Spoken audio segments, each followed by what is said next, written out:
봉독하겠습니다. 또 하늘에 크고 이상한 다른 이적을 보매 일곱 천사가 일곱 재앙을 가졌으니 곧 마지막 재앙이라 하나님의 진노가 이것으로 마치리로다. 또 내가 보니 불이 섞인 유리바다 같은 것이 있고 짐승과 그의 우상과 그의 이름의 수를 이기고 벗어난 자들이 유리바닷가에 서서 하나님의 검은고를 가지고 하나님의 종 모세의 노래 어린 양의 노래를 불러 이르되 주 하나님 곧 전능하신 이시여 하시는 일이 크고 놀라우시도다. 만국의 왕이시여 주의 길이 의롭고 참되시도다. 주여 누가 주의 이름을 두려워하지 아니하며 영화롭게 하지 아니하오리이까. 오직 주만 거룩하시니이다. 주의 의로우신 일이 나타났음에 만국에 와서 주께 경배하리이다 하더라. 또 이 일 후에 내가 보니 하늘의 증거 장막에 성전이 열리며 일곱 재앙을 가진 일곱 천사가 성전으로부터 나와 맑고 빛난 세마포 옷을 입고 가슴에 금띠를 띠고 네 생물 중에 하나가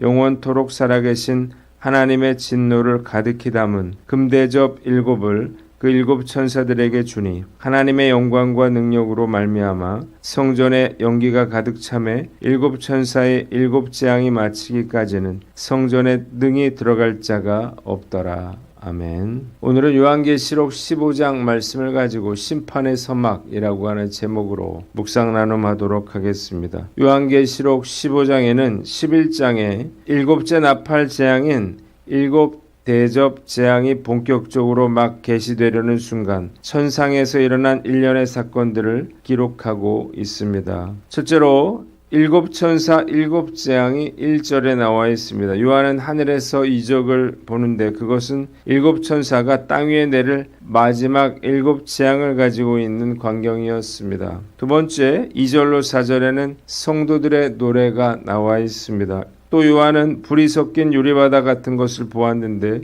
그 유리바닷가에는 짐승의 수인 666을 이겨낸 사람들이 검은고를 타면서 하나님의 종 모세의 노래와 어린 양의 노래를 부르고 있었습니다. 이들의 노래는 출애굽기 15장 1절로 8절에 근거하여 마지막 재앙을 실행하시는 하나님의 심판이 정당하고 의로우며 만국이 주를 경배하라고 선포합니다. 마지막으로 5절로 8절은 하늘의 증거 장막에 성전이 열렸다는 것입니다. 또 2일 후에 요한은 하늘의 증거 장막에 성전이 열리는 것을 보았는데 일곱 재앙을 가진 일곱 천사가 성전으로부터 나와 맑고 빛난 세마포 옷을 입고 가슴에 금띠를 띠고 있었습니다. 네 생물 중에 하나가 하나님의 진노를 가득히 담은 금대접 일곱을 그 일곱 천사들에게 주자 하나님의 영광과 능력으로 인해서 성전에 연기가 가득 차므로 일곱 천사의 일곱 재앙이 마치기까지는 성전에 능히 들어갈 자가 없었습니다. 이것은 그 누구도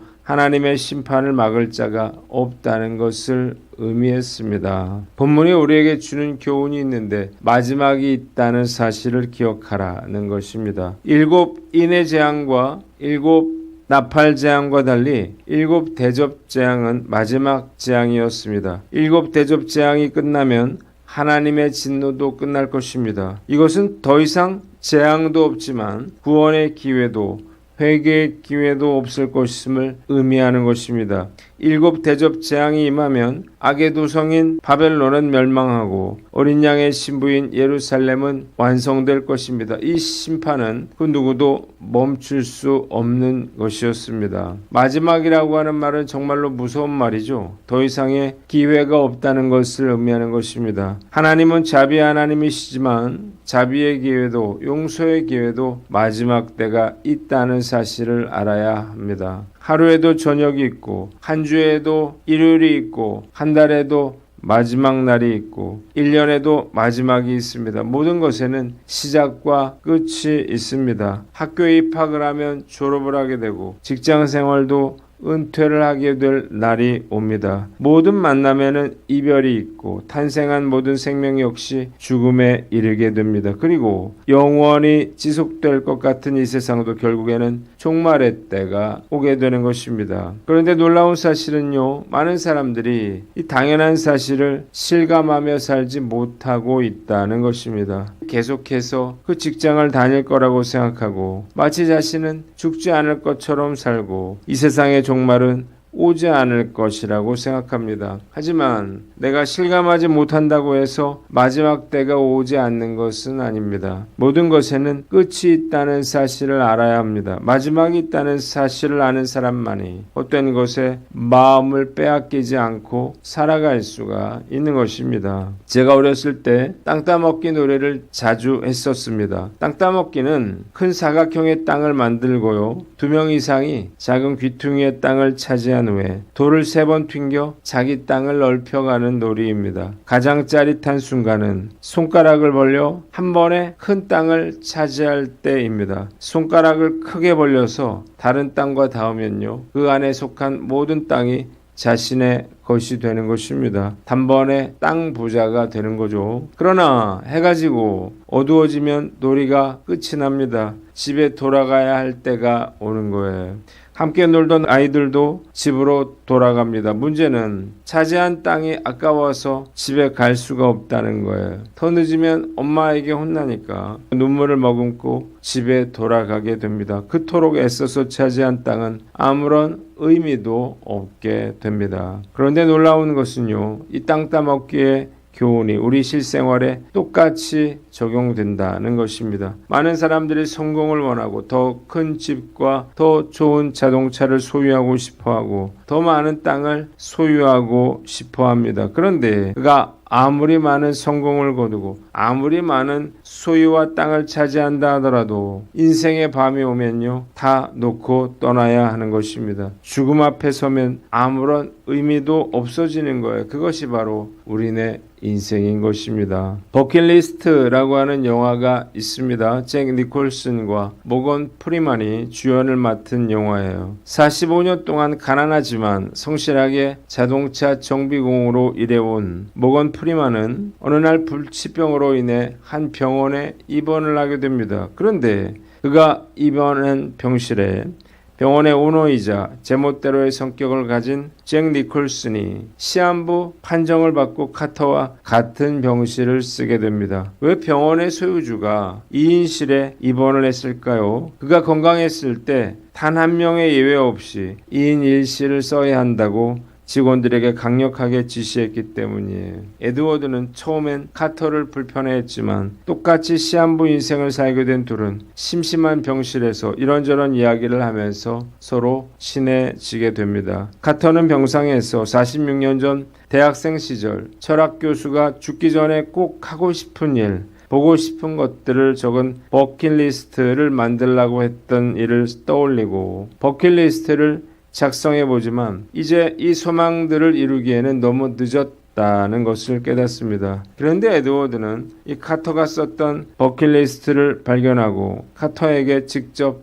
실행해보자고 설득합니다. 그래서 이 둘이 몇 가지의 리스트를 더 추가해서 버킷리스트를 이루기 위한 여행을 떠나게 된다는 것이 이 영화의 줄거리입니다. 이 영화는 우리나라의 버킷리스트 붐을 일으키기도 했습니다. 저는 이 영화를 보면서 사실 버킷리스트에는 관심이 없었습니다. 제 관심을 끈 장면은요, 엄청난 부자인 에드워드가 시한부 선고를 받는 순간에 그가 가진 모든 재산이 무의미해졌다는 것을 그가 깊이 깨닫는 순간이었습니다. 그는 엄청난 부자였지만 돈이 그에게 해줄 수 있는 것은 아무것도 없었어요. 그들은 마지막 남은 시간을 버킷리스트를 이루는 데 사용했지만 사실 죽음을 앞둔 사람에게 있어서 버킷리스트가 무슨 의미가 있을까요? 버킷리스트는요, 살아있는 사람들, 사지건강한 사람들에게나 의미가 있는 것입니다. 안타깝게도 많은 사람들이 마치 자기 자신은 죽지 않을 것처럼 생각하며 삽니다. 나이가 많이 든 분들도 마찬가지예요. 오직 무엇을 먹을까, 무엇을 마실까, 무엇을 입을까에만 관심을 두고 삽니다. 정말로 안타까워요.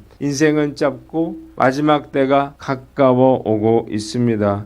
인생의 밤이 오면 이런 것들은 아무런 의미가 없게 될 것입니다. 이 사실을 우리는 분명히 알아야 합니다. 그래야만 더 이상 이 세상의 것에 욕심내지 않고 집착하지 않고 살아갈 수가 있기 때문입니다. 마지막 때를 준비하는 삶을 살게 되는 것입니다. 크리스천들 역시 예수를 믿는다고 하면서도 세상 사람들처럼 똑같이 살아가고 있습니다. 세상의 것에 욕심을 내고요. 돈에 집착하고 자식에 집착하고 사는 거예요. 마지막 때가 오면요. 이런 것들 아무런 의미도 없게 되는 것입니다.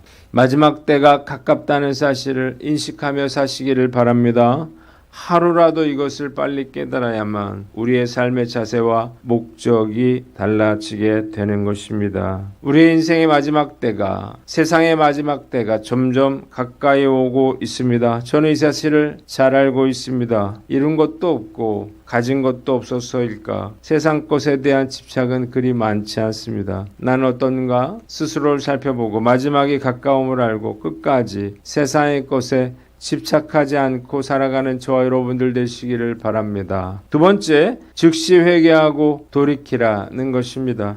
하나님께서 7인의 재앙과 7 나팔 재앙을 세상에 내리셨습니다. 이 심판들은 무섭고 고통스러운 것이었지만 마지막은 아니었습니다. 얼마든지 회개하고 돌이킬 수 있는 기회가 있었습니다. 그러나 7 대접 재앙은 달랐습니다. 이 재앙은 마지막 재앙이기에 돌이킬 수 있는 기회가 더 이상 없는 것이었습니다. 부모들이 자녀들에게 이번이 마지막이야 라고 말하는데 마지막은 끝이라는 거죠. 더 이상 용서해 주지 않겠다는 거예요. 그러나 대부분의 부모들은 자녀에게 다시 기회를 줍니다. 그러나 하나님께서 마지막이라고 말씀하신다면 그것은 진짜 끝을 의미하는 것입니다. 심판도 재앙도 마지막이 있다면요. 하나님께서 우리에게 주시는 회개의 기회도 마지막이 있음을 알아야 하는 것입니다. 하나님께서 촛대를 옮기시는 때가 있습니다. 요한계시록 3장 16절 내가 이같이 미지근하여 뜨겁지도 아니하고 차지도 아니하니 내 입에서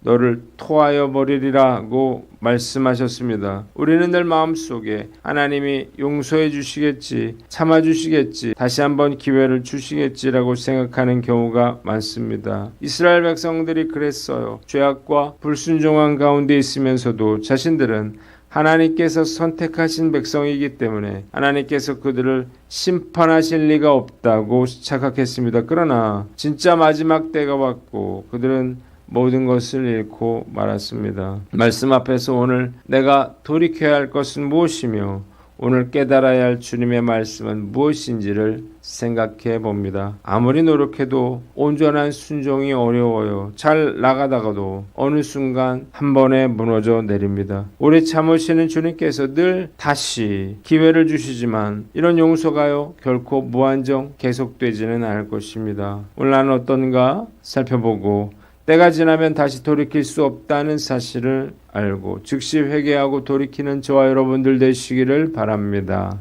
마지막으로 때를 분별하고 종말을 대비하라는 것입니다. 요한계시록을 묵상하면서 각처에 지진과 기후재해와 전염병이 창궐하는 것을 봅니다. 이런 현상들은요 마지막 때가 가까워지고 있다는 증거인 것입니다. 누가복음 21장 11절에 곳곳에 큰 지진과 기근과 전염병이 있겠고 또 무서운 일과 하늘로부터 큰 징조들이 있으리라고 했는데 전 세계가 지진과 기근과 전염병과 기후위기로 인한 재난을 겪고 있고 점점 심화되고 있습니다. 이것은 말세와 종말이 점점 가까이 오고 있다는 것을 의미하는 것입니다. 그래서 우리가 때를 분별하는 것은 너무나 중요한 일이에요. 마태복음 24장 42절에 주님은 그러므로 깨어있으라 어느 날에 너희 주가 임할는지 너희가 알지 못함이라 말씀하셨습니다. 그리스도인이라면 반드시 때를 분별하고 시대의 표적을 분별할 줄 알아야 하는 것입니다. 마태복음 16장 3절에 아침에 하늘이 붉고 우리면 오늘은 날이 굳겠다 하나니 너희가 날씨는 분별할 줄 알면서 시대의 표적은 분별할 수 없느냐라고도 말씀하셨습니다. 지금 이 시대에 일어나고 있는 일들을 보고 분별할 줄 알아야 합니다. 그러나 육신의 눈에 보이는 것은 분간하면서 영적인 것을 분별하지 못하는 것이 교회의 현실이고 성도들의 현실입니다. 종말이 가깝다는 사실을 아는 사람이라면 해야 할 일이 있습니다. 종말을 대비해야 하는 것입니다. 종말의 때를 대비하는 가장 좋은 방법은요, 사랑을 실천하며 사는 것입니다. 우리 모두는 사랑의 열매를 맺어야 합니다. 그래야만 우리가 구원받을 수가 있는 것입니다. 스틸 라이프라고 하는 영화가 있어요. 잔잔한 영화이지만 큰 감동을 줍니다. 주인공 메이는 홀로 고독사를 당한 사람들의 장례를 준비하고 고인의 가족이나 지인들을 찾아 장례식에 초대하는 런던 캐닝턴 구청 소속 22년차 공무원이었습니다. 그는 고인의 유품을 단서 삼아 정성껏 추도문을 작성하고 홀로 장례식에 참여하고 묘지의 시신을 매장하는 일을 하면서 평생 살아왔습니다. 그런데 사실 이 존 메이 역시 외로운 사람이었어요. 그는 매일 똑같은 옷을 입고 똑같은 음식을 먹고 같은 일을 반복하며 혼자 살았습니다. 그러던 어느 날 하나의 신고를 받게 되는데 그 고인의 집은 바로 자신의 아파트 맞은편에 사는 사람의 집이었습니다. 그는 단서가 될 만한 유품들을 챙겨서 회사로 돌아가는데요. 새로운 상사로부터 정리해고 통보를 받게 됩니다. 예산 절감과 느린 일처리로 해고를 당하게 된 거예요. 존 메이는 담담히 해고를 받아들이면서 상사에게 한 가지를 부탁합니다. 자신의 마지막 의뢰인인 빌리 스토크의 장례를 책임질 수 있게 해달라는 거예요. 그렇게 그에게 3일이라고 하는 마지막 시간이 주어지게 됩니다. 존 메이는 빌리 스토크의 삶의 흔적과 유품들의 발자취를 따라서 영국 전역을 돌아다닙니다. 그는 알코올 중독자로만 여겼던 빌리 스토크가 한때는 군인이었고 노동자였으며 가정이 있는 사람이었다는 사실을 알게 됩니다. 존 메이는 그의 가족들과 지인들에게 빌리 스토크의 죽음을 알리고 장례식에 초청하지만 거절당합니다. 그는 빌리 스토크의 사진첩에 있는 딸을 수소문 끝에 찾아내어 아버지의 장례식에 참여할 것을 요청합니다. 그러나 그의 딸 역시 그의 초청을 거절했어요. 그러나 마음을 돌이켜서 존 메이에게 아버지의 장례식에 참여하겠다고 말합니다. 그녀는 아버지의 죽음을 슬퍼하면서 자신을 찾아와 준 존에게 호감을 느낍니다. 그래서 장례식 전날 만나 식사를 같이 하기로 합니다. 존 메이는 그에게 주어진 마지막 업무, 빌리 스토크의 장례 준비를 완벽하게 마친 후에 평소와는 달리 화사한 셔츠를 입고 꽃을 한 다발 사서 설레는 모습으로 데이트 장소로 향합니다. 그런데 그는 갑작스런 교통사고를 당해 세상을 떠나게 됩니다. 이 사실을 알지 못하는 빌리 스토크의 딸은 혼자 식당에서 존 메이를 기다립니다. 다음날 공동묘지에서 치러진 빌리 스토크의 장례식에는 존 메이의 헌신적인 수고에 결실을 맺어 빌리 스토크의 가족들과 지인들이 모여 슬픔과 재회의 감정을 함께 나누었습니다. 그런데 안타깝게도 같은 날에 치러진 존 메이의 장례식에는 아무도 찾아오지 않았습니다. 그가 샀던 꽃다발은 헌화가 되고 관의 사망 날짜와 이름만 적힌 채 쓸쓸하게 그의 시신이 매장되었습니다. 그런데 영화는 그렇게 끝나지 않습니다. 빌리 스토크의 장례식에 참석했던 가족들과 지인들이 떠나자 그동안 존 메이가 장례를 치러주었던 모든 고독사, 무연사 했던 영혼들이 하나둘씩 무덤에서 일어나서 존 메이의 무덤가로 모여들기 시작했습니다. 그의 죽음을 애도하기 위해서였죠. 그의 묘지는 많은 영혼들로 둘러싸이게 되면서 영화는 끝이 나게 됩니다. 비록 생전에는 아무도 존 메이의 수고와 헌신을 알아주지 않았지만 그의 장례식은 결코 외롭지 않았습니다. 생의 마지막 순간을 고독하게 맞이해야만 했던 사람들에 대한 그의 헌신과 수고를 많은 영혼들이 기억하고 감사했던 거예요. 존은 세상에서는 혼자였지만 사후에는 결코 혼자가 아니었습니다. 저는 이 영화를 보고요, 깊은 감동을 받았습니다. 그리고 남은 인생을 어떻게 살아야 할지 깊이 생각해 보게 되었습니다. 우리는 모두 하나님 앞에서 결산을 해야 합니다. 하나님은 우리의 삶에 사랑의 열매가 있는지를 확인하실 것입니다. 우리가 살아가면서 사랑의 열매를 맺는 것이야말로 가장 중요한 일이에요. 오늘 말씀 앞에서 나는 어떤가? 스스로를 돌아봐야 합니다. 중요하지 않은 일에 연연하지 말고 사랑을 실천함으로 우리의 마지막 남은 시간들을 소중하게 사용해야 하는 것입니다. 지금까지는 후회 없이 살았던 것 같아요. 남은 시간 동안에도 사랑을 실천하는 일에 최선을 다할 것을 다짐해 봅니다. 기도하겠습니다. 하나님 아버지, 마지막이 가깝다는 사실을 알고 즉시 회개하고 돌이키며 때를 분별하고 사랑을 실천하며 살게 하여 주시옵소서.